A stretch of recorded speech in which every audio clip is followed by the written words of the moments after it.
میرا مالک وارث کے ظہور میں جلدی فرمائے، دعاؤں کی قبولیت کے لیے سہارا درود کریں، بلند آواز سے صلوات پڑھیں۔ اللہم صلی علی محمد۔ آج کا دن مخصوص اس عزت دار شہزادی کے نام جس کا وجود رسول کی نسل کی بقا ہے۔ آج کا یہ دن منسوب ہے اس باعزت مستور کے نام جس کی وجہ سے آج تک نام رسول زندہ ہے۔ اس عزت دار شہزادی کا مقابلہ، اس کا موازنہ، اس کا تقابل کسی بھی ذات سے نہیں کیا جا سکتا، کیونکہ جو خود بے مثال ہیں وہ کہہ رہے ہیں کہ یہ ہم پہ حجت ہے، جن کی اپنی نظیر کوئی نہیں وہ معصومین کہہ رہے ہیں کہ یہ ہم پہ حجت ہے۔ جو حجتوں پہ حجت ہو اس کا تقابل نہیں بنتا۔ ایک شخص نے معصوم سے پوچھا، مولا عیسیٰ کی ماں کی عزت زیادہ ہے یا حسین کی ماں کی؟ امام نے فرمایا تقابل بنتا ہی نہیں، وہ کنیز ہے، یہ سیدۃ النساء ہے۔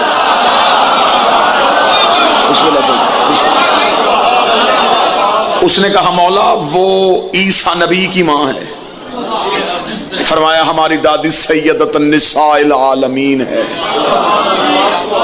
سیدۃ النساء المسلمین نہیں، عالمین ہے۔ جتنی بھی عالمین کی عزت والی مستورات ہیں وہ ریت ہے میری شہزادی کی۔ ایک شخص نے سوال کیا، اس نے کہا کہ اگر عیسیٰ کی ماں کی عزت کم ہے اور حسین کی ماں کی عزت زیادہ تو پھر قرآن میں مریم کا ذکر ہے، سیدہ کا نام کیوں نہیں؟ اللہ نے قرآن میں جناب مریم کا نام لیا، حسین کی ماں کا نام قرآن میں کیوں نہیں؟ جو جواب ملا اس جواب ہی سے پتہ چل جائے گا کہ یہ جواب امام ہے، کیونکہ جس جواب کے بعد سوال کی گنجائش نہ رہے وہ امام کا جواب ہوتا ہے۔ سوال نے کرنے والے نے کہا کہ مریم کا ذکر قرآن میں ہے، سیدہ کا ذکر کیوں نہیں؟ لے صبح سے بیٹھا ہوا آزادار اس جملے پہ تائید کا حق ادا کرے۔ آواز آئی، بدبخت تجھے نہیں پتا بادشاہ درباروں میں کنیزوں کا نام لیتے ہیں، عزتوں کا نام نہیں لیتے۔ واہ، وہ کنیز پروردگار ہے، یہ عزت پروردگار ہے۔ عزت لقب ہے قرآن میں حسین کی ماں کا۔ جناب مریم کا تقابل بنتا ہی نہیں۔ مریم کی ماں حنانہ خاتون منت مانی تھی کہ اللہ مجھے اولاد دے، میں اس کے گھر کی مجاوری کے لیے وقف کروں، بجائے بیٹے کے ہو گئی بیٹی۔ میرے مالک میں نے تو منت مانی تھی، اور یہیں پہ جملہ ایک اور ہدیہ کروں، منت ماننا اگر بدعت ہوتا تو کبھی بھی عیسیٰ کی نانی اور مریم کی ماں منت نہ مانتی۔ میرے مالک اب کیا کروں؟ فرمایا منت پوری کر۔ مالک یہ تو بیٹی ہے، فرمایا اسے مجاور بنانا تھا، اسے کنیز بنا۔ میرے مالک اس نے تو صبح ہو جانا تھا، شام کو آ جانا تھا، اس کو کیا کروں؟ فرمایا میرے گھر کے لیے وقف کر دے۔ اب میں بڑے ممبر کی تہذیب کو ملحوظ خاطر رکھتے ہوئے ایک جملہ کہوں گا اور یقیناً آپ جملے کی گہرائی کو سمجھ جائیں گے۔ مریم کی ماں نے کہا میرے اللہ تیرے گھر میں کیسے رکھ سکتی ہوں؟ تیرے گھر میں رہنے کے لیے مستور کو ہمیشہ پاک ہونا چاہیے۔